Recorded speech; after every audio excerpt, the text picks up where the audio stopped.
What's going on, everybody? Techie here for TechyTV, and I'm going to show you guys how to make your own little homemade finale.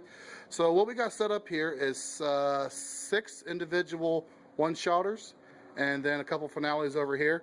So you're never going to get what you see in the professional shows, but this can get pretty close. So you're just going to need a board like so, okay, and you're going to screw down your individual pieces like that, right there. All right. And then you take some firework fuse, also known as cannon fuse, and what you're going to do is you're just going to duct tape each of the fuses to one long fuse like that. And you're just going to string it all the way down. It's about 5 seconds, I believe, in between each one, except when you get down here. Alright? All the way down like that. And that is how you make your own homemade finale.